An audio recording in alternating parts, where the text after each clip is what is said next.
Thanks for tuning in to our Three Strands podcast. We desire to have a chill conversation to help young adults navigate life and build our community one podcast at a time.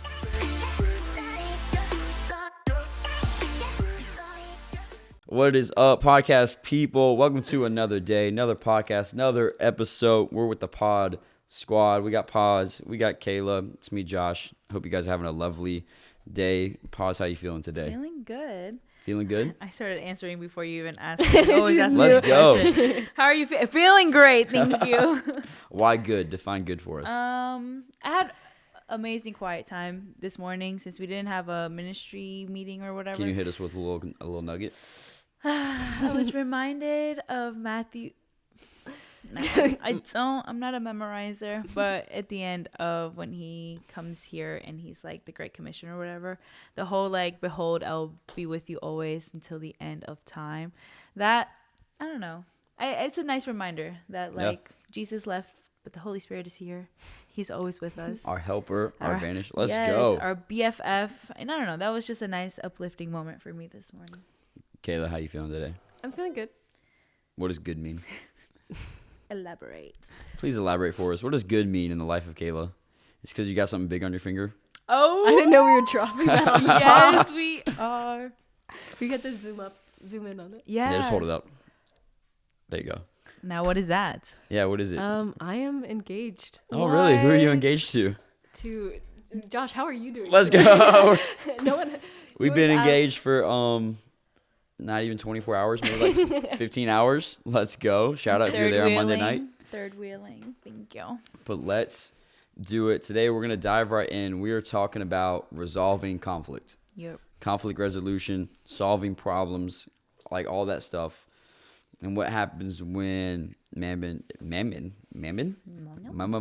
what happens when if you got friends, you're in a dorm, you're working, you're at school, you're at a church, you're in a small group, any type of setting, and then there's like something happens, there's a disagreement, there's like, hey, like you hurt me now, and now there's just some type of beef going on. How to resolve that peacefully, whether if it's in a work area and it's employee, boss, employee, small group, and it's just brothers and sisters in Christ, like how to resolve that issue peacefully. Mm-hmm. And I think I was watching Florida Bama Shore on Netflix. Okay. Wait, are And you still watching that without? yeah, I'm still watching it without. I mean, no, I'm not. I am not watching it without you. That is. some conflict. We Yeah, have to that's resolve- real time conflict resolution. I'm not right now. watching it without you at all. So lying. Next podcast, lying, cheating, and lying men. Thank you. All right, let's do it. But on the episode, so it's like Yeah, the tell me more what happens on this episode. You were there. Oh, It was okay. like Jersey Shore, but with country people. And just in Okay. that house, there's a fight every single day about, There's like oh my gosh, you kissed my boyfriend, you dated my girlfriend. Like, Oh you're my talking to this God. person, you got drunk and threw up on my shoes. Like, there's just on her toe. fighting every single time. And every single time there's an argument. Okay. And it's like maybe 8 people in this house. It's always like, okay, this just happened. There's an argument now. I got beef with this person. And then instead of going to that person, They go to other people. they go to other people in the house and try to like team up. Yeah, hey, so you're picking my side, right? Like this just happened, so you want to pick my side. So now it's like me and my 3 girls versus them and their 3 girls, and then they come together and sit in the living room and just like cuss each other out. Nice. But I think that's well, I hope we don't cuss each other out. So But I that- think the idea of when there is conflict or an issue, we do that very same thing.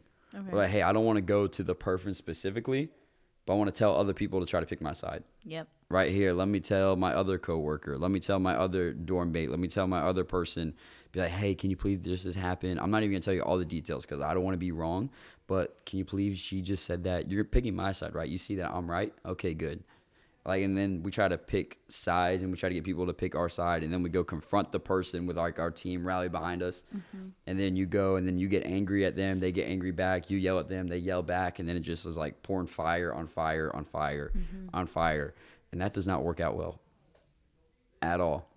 No. And I think what sparked us wanting to do this episode, even to begin with, was when we did this episode last week of things we wish we knew. And one of the things that we wish we knew was how to resolve conflict peacefully a lot sooner. And so we can kind of open up the door with first today. Actually, I got a question for you guys. All right. What do you think is the hardest part about resolving conflict with a specific person? Ooh. The hardest Yeah. part. Yeah. For me, like, I get scared to resolve conflict because I think it's it's like a left or a right. Like, if I resolve this conflict, either they're going to hate me forever. Like, if I come to them with this conflict, they're going to hate me and they're going to hold a grudge against me and they're never going to want to speak to me. And then my brain doesn't go to the other side of like, no, like, we might talk this out and everything's going to be completely fine. For me, bringing up conflict is like, they're going to hate me forever. So, yeah. Okay. Pause. What about for you? What is the hardest part I'll about be resolving super conflict? transparent is like I am always afraid that while I'm explaining or trying to resolve conflict, I'll realize that I was in the wrong. So like as I like go up to somebody and I'm like, hey, like I feel X, Y, and Z, and while I'm speaking, I'm like, wait, You're like, why do I feel like that? like I'm not right. Like, Hey, you son of, you did this. Oh, wait. it's kind of my fault, you know? So that's really why I try to like hide. And I'm like, I don't want to face the possibility of me being in the wrong. Yeah. How about you, Josh? Yeah. I think the hardest part I personally experience and see others is the fear component. Like, hey, I don't want to just be a mature adult and have a mature conversation. Like, I'm too fearful to use my words and communicate like an adult. So I'd rather be immature and hide away and team up with other people and get other people on my side. So I think the biggest thing I see is just the fear of, hey, I don't want to go to this person direct, especially being younger. Me, I usually, when there's conflict, it's usually with people older than me. So as a younger person going to people older than you, it's like, hey, why is this young dude going to an older person trying to resolve this, right? So there's like this fear component of, man, like, am I qualified to have this conversation? Like, should I be the one to initiate this thing? And then just the fear of they may not receive it, the fear that, like, hey, it does not go well. Like, what do you do when you try to resolve the conflict and it doesn't go well? Like, I love for anytime I have a situation come up, I'm like, hey, like, I paint the picture in my head. Like, I would love for the conversation to go X, Y, and Z, and then it's all candies and rainbows, and we all leave happy. Many a times it's not that. So what do you, in those moments, like, how do you even resolve conflict when it goes unresolved, right? And just what the Bible speaks to, it says, pursue peace as much as it depends on you. To where if there is an issue, if there's whatever conflict there is, like, we as Christians, we have the responsibility to reconcile and pursue peace as much as we can on our own part. So that means, like, hey, I go to this person, and whether if they take it or leave it, I'm doing everything I can on my part to bring them to the water. If they want to drink or not, totally on them, but I have the responsibility to go to them. And I think even speaking to the importance now of, like, why it's important to resolve conflict, like, why you should not just run away or hide away. Why do you guys think it's important to resolve conflict? Because it builds up. Like, and that was another thing that I was going to say, like, another main reason of why people don't want to resolve conflict is because maybe in their head they might think they're over exaggerating or it may be too small. But if it bothers you once, and I think you told me this, like, if it bothers you more than, what is it, 48 hours? I think I said like 48. Like, if you keep thinking about it more than 48 hours, it needs to be addressed. Yes. And so it's like, usually, like, when you don't, I forgot the question. What did you Why is it important? Oh, okay. Because if you don't resolve this, like, as small as it is, if it bothers you, it'll build up. Yeah. And then eventually it'll explode. That's like, what I had to teach myself. Yeah. Is like, because I have been in an era of forgiveness and trying to resolve conflict. Yeah. And, like, that's where, like, I had to keep in my head is like, Kayla, if you think about it for more than 20 or 48 hours, like, you need to address it. Because before, like, I would just, like, let it soak in my brain forever. Yep. And then it's just like, just blurt it out, like, just like full send the thought, and, like, we'll handle, like, all of it afterwards. But it needs to come out of my brain for me to, like, handle it. Like, you can't just stay in there because then nobody else knows that I'm feeling that way about them. Yeah. Nobody literally knows. Like, nobody's going to read your brain. So. Why do you guys? So now, so that's a good, both beautiful reasons why it's important to resolve it. Like, if we don't, and it just builds up in our head, then we're going to make a case of something bigger than what it is, and then we're going to go explode on a person. Right? We're going to make a case bigger than what it may be just because it builds up in our head. We created a false reality in our head. So now that is a good reason why it's important. Who do you resolve conflict with? Like, what qualifies a situation to say, hey, I need to resolve this conflict? Like, what's the difference between, oh my gosh, you know, we just had a disagreement, or like, no, hey, I need to take initiative and resolve this conflict? Does that make sense? Like my 48-hour rule. I'm like, Okay. because sometimes With like anybody. so I have like my notes. So my notes is like the first place I resolve conflict at, because I get the emotion out first. So like my notes are deep. Like I get the emotion Can out you first. please share some notes for us? I broke my phone. No, so like I get the emotion out first by putting like the hurt or whatever I feel into my notes, and I let it sit there for a little bit. And then when I go back and I read it, I'm like, okay, Kayla, like that's a little like it's not really like that. Like you just had so much emotion in that time to where you needed to figure it out. And then I know like the core pieces of like, no, this happened and this happened, that needs to be like resolved. Like can't change that part, but there was a lot of emotion in that. So I think if I put it in the notes, I'll wait. And if it's still like a core piece, I can be like, no, that actually was like a thing I need to address. I'll address it. Yeah. I think in terms of the who, and this might be wrong, but I think with anybody, like literally with anybody, it could be if it's a stranger that you met like once and then he like cussed at you or showed you the finger while you were driving, like obviously you're not going to chase them down. But I think the people that you see all the time in your life and that play a large role, whether it's at work, so like a boss or a mentor or a friend or a brother or sister, like those are the kinds of like the more you see, if there's a problem and you see them all the time, chances are you're not going to forget like right away. So I think like with anybody in your life, you should resolve conflict. Yeah. Like I think Jesus said it, Matthew 5 in the Sermon on the Mount. He says, if you're either angry with somebody or you know your brother has anger towards you, leave your gift at the altar and go be reconciled with them. Yeah. So either you're angry with somebody or if somebody's has anger towards you. Yeah. To where you could sit there and be like, well, I'm not mad at anybody. Like, I'm good. I'm at peace. But I know somebody has anger towards me or is mad towards me.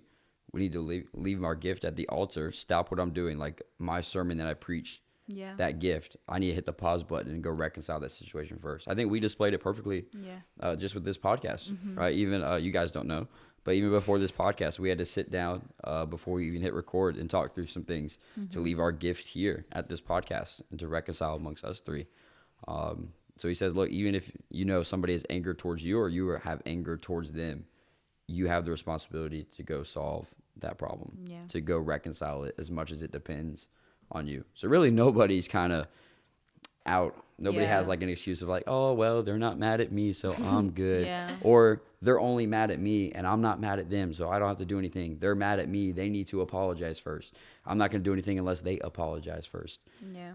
And it's just kind of like pettiness thing. But Jesus was like, hey, no, like nobody has an excuse. And I think Jesus definitely, well, I don't want to speak for you, but like as human beings, like we know when somebody's like mad at us, like we're not dumb. Like if we had a weird conversation, like you feel when somebody gives you the side eye and you're like, okay. And that is when once you feel that, hey, is everything okay? Yeah. Now, what do you think of whenever they are like, no, like if the person continues to don't be honest. Yeah. So now we're gonna go into the how part. Okay. How to resolve, like practical tips on how to resolve conflict. That's what the title of this episode is. That's what you clicked on this for, is how to resolve conflict. If somebody comes to you and says, hey, is everything okay? You have to be honest. There you go. You have, like, if there's any type of beef between people and somebody says, hey, look, is everything okay between us? You have to be honest. They cannot read your mind. Yeah. You have to be honest. And you have to say, no, it's not okay. And you can say that. That's not harmful. That's not hurtful. You can say, hey, look, I'm not okay. This is not okay. This situation is not okay. But I feel like, too, like people sometimes, like, they're not ready to have the conversation. So they're like, no, I'm fine. But I feel like they need to be like, no, I'm not okay, but I need to process and then I'll talk to you later. I feel like that's like a big gap of like, you can be not okay and not ready to talk. Yes. Beautiful. You just need to vocalize it. Now we're just frustrated. I'm like over here going like this. I would say, look, you don't want to react. You want to respond. You don't want to react out of your flesh, but respond with maturity or with the Spirit. Like if somebody says, even I have many times in my life where somebody will come to me and say, hey, Josh, you made the wrong decision here. You messed up here, whatever, and you made me mad. I won't respond to that text 2 or 3 days later. I'll be like, hey, man. And then they'll ask me, why did it take you so long to respond? You don't even care. I'll be like, I'll just tell them, listen, man, I did not want to respond out of my flesh. My flesh wanted me to say things that I know is not of God. So how to resolve conflict? First, you got to be honest. you either go to them honestly or you need to respond honestly. You don't have to react. You don't have to flip out. You don't have to react in your flesh. But you can simply say, like, look, it's not okay. And right now, I'm not at peace to have this conversation. Yeah. Let me call you later. Right? And now, let's say you're going to somebody. Here's just a quick little 1, 2, 3 that I have found that works really well. This is not the only way to resolve conflict. I just found that this is a beautiful way to practice and then to also pass along to other people. Is that when you go to somebody, you look at the situation on a scale of 1 to 100, how much of that situation can you own? Like, whatever it may be, like, hey, me and this person just got mad. They wanted to cuss me out. Me and my coworker got mad. They parked their car behind me and didn't want to move it. They showed up 10 minutes late to this. He's talking to the girl I like. She's talking to the guy I like, whatever, like any type of thing. How much of that entire situation on a scale of 1 to 100 can you say, hey, look, that's actually my fault? Even if it's 1% of it, or if it's 10% or 50% of it, like how much on a scale of 1%, on a scale of 1 to 100, can you say, hey, look, 99% of this problem is on you, but at least this 1% is on me. I'll take the 1%. And then you need to go to that person and own 100% of the 1% before you even say anything. And you go to them, like this, just an example. My car's parked out in the parking lot right now. And there's nobody here. It's not a Sunday. The parking lot's pretty empty. And let's say the mailman comes and sideswipes my car. And I go out there and I'm like, bro, my car was parked. I didn't do anything. Like, you hit my car. I can still go in there and say, well, man, hey, look, I know I was not aligned perfectly into the parking lines. And man, I'm sorry, I did not park my car as best as I could. But can I explain to you how this situation hurt me? Yeah. To where in any situation, you need to swallow your pride. And there is always a way that you can own something. Yeah. Like in this parking lot, I just parked my car. I didn't do anything wrong. I'm sitting upstairs. Yeah. But to diffuse the bomb and diffuse the situation, besides going down and cussing out the mailman, like, you hit my car, I wasn't even doing anything. Like, were you on your phone? You weren't even looking. That situation didn't happen. My car's not hit. But you can at least, there's some type of way you can say, hey, look, let me own something in this to diffuse the bomb. Yeah. Like, man, I'm sorry I did not park my car the best that I could. Now let me tell you how this hurt me. Yeah. So you can go to that person, and whatever the situation is, own 100% of whatever percentage you have to play. And then you own it. You go to them and say, hey, look, I did this. I'm sorry. And then you follow it up with, now can I tell you how you hurt me? And then you be honest and you communicate. Yeah. And then you give them a chance to respond. That has always worked for me time and time again. When you go to somebody first, own whatever you can. Like, for example, Kayla, you're right, man. Hey, I'm so sorry that I did watch Florida Shore without you. Like, man, I was up late. It was like 10 o'clock. I just wanted to watch a show before going to bed. I'm sorry. I should have communicated to you that I didn't text you to watch this episode. Hey, but can we watch it together tonight? Can we do that? Like, whatever the situation may be, own whatever you can first, because that diffuses a bomb. Anytime there's a situation or problem, people just want to throw fire and fire, throw fist and fist. And like, you yell, I'm going to yell louder. You yell, I'm going to yell louder. You send a paragraph text, I'm going to send 2 paragraphs of text messages. You cuss me out, I'm going to cuss you out, to where it's just fighting with fighting. But if you go in there and say, hey, look, let me tell you what I did wrong, that person's going to be, you're going to catch them off guard. Yeah. They're going to be like, whoa, wait, I thought you were going to yell back and whatever. I thought you were going to get your team of boys to rally behind you and think you were right. But that's showing maturity. You're leaving your gift at the altar and you're reconciling with them. Yeah. Own whatever you can. And just say, hey, look, this is how you hurt me, or this is what happened in this situation. Can I explain what took place in my point of view? Can I explain my side of this? Yeah. So that time and time again has never failed. It's a great practice. So if there's any aspect in your life and you think, hey, does somebody have anger towards you or you have anger towards them, go to that person, own what you can, and then give them a chance to respond. And say, hey, look, this is the situation. This is what happened to me. So that is a great way to how to resolve conflict. I agree. And I think it's important, like a couple of things. One, the importance of honesty, but 2, like the importance, like it's okay to feel what you feel. Like never invalidate your own feelings, but always leave room for people to share their feelings as well, because I feel like if you keep invalidating your own feelings, you'll never be able to sit down with someone and be like, hey, this is how this made me feel. And if the person rejects that and they're like, no, well, that's dumb or whatever, that's on them, but at least you're being honest and bringing it up with them. And I'll also say, if you have an ongoing situation, nothing will ever change unless you say something. That is true.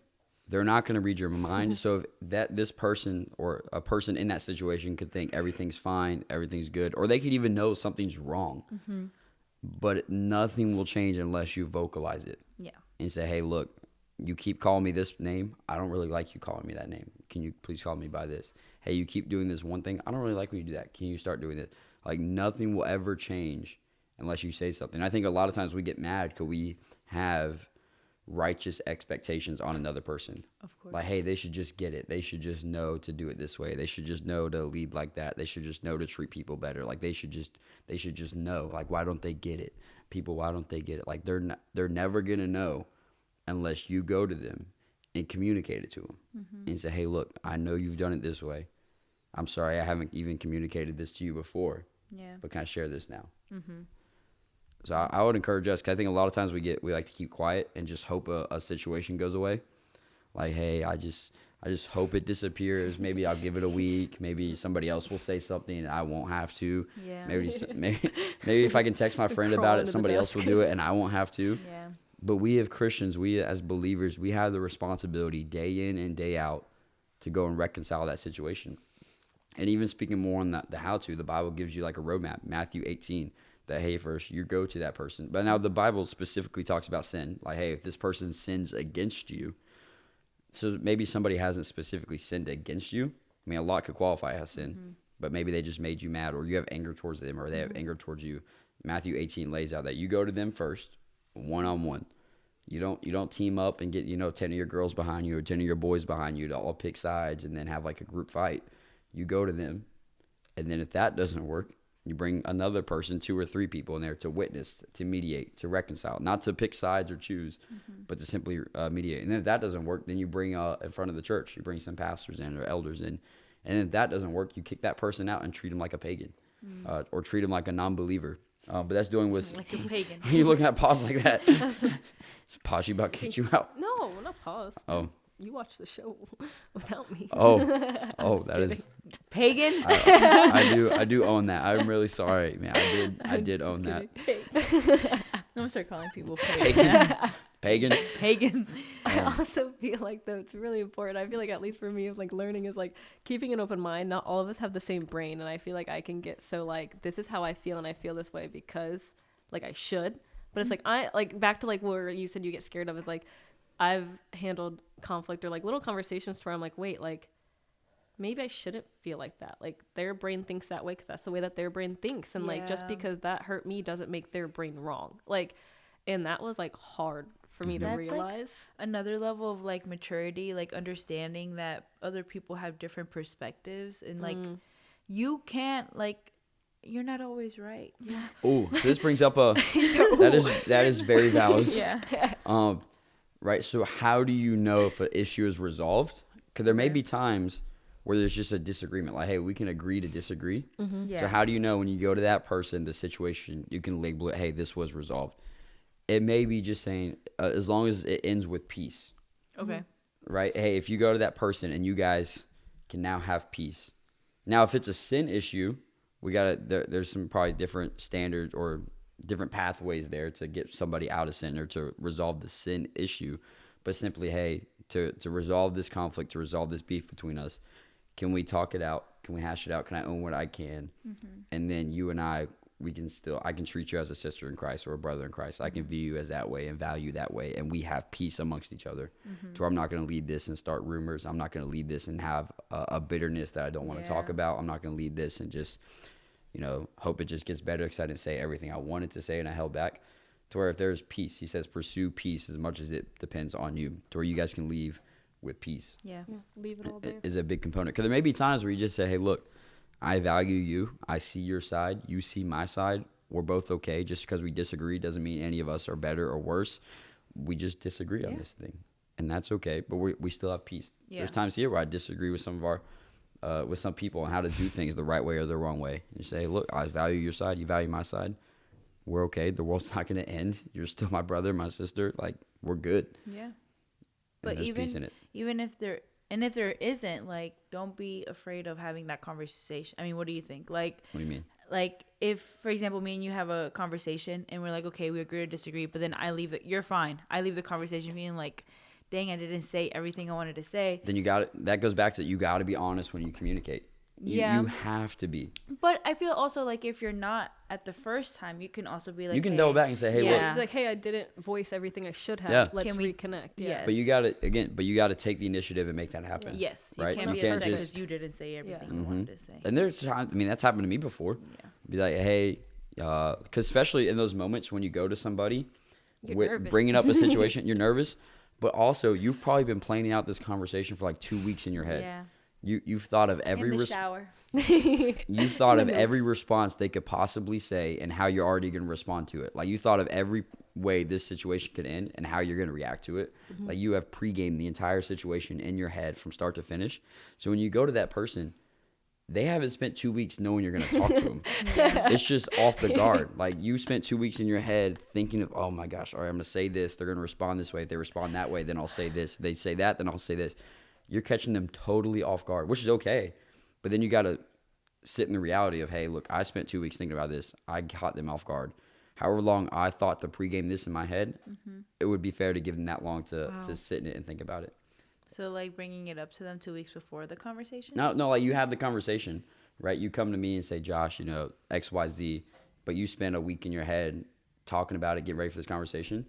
If you spend a week in your head pre-gaming for this conversation, it's only fair to give that person time. Like, understand they may be shocked. To go home to reflect on that conversation, then come back. Yeah. Right? Yeah. That's true.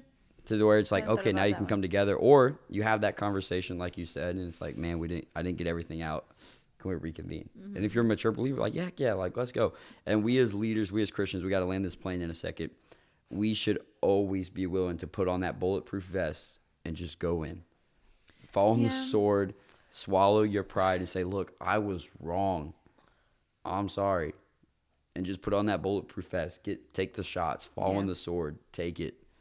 The world's not going to end. And you will be a better leader from it. You'll be a better, more mature believer in Christ if you're just willing to go in that situation and say, look, you're right. Yeah. I was wrong. And that just makes you a more attractive leader. That's true. Like, nobody wants to follow a leader that's like, all right, yeah, sucker, you were right. You were wrong. You need to do better. Or versus the person that just goes in and say, look, man, I was wrong. That was on me. Like, let's get better. Let's do this. Yeah. Oh, all right, last pro tip here. Always point to a solution. If there's a conflict, at the very end, say, okay, now let's find a solution. Yeah. Do you want to be a part of this?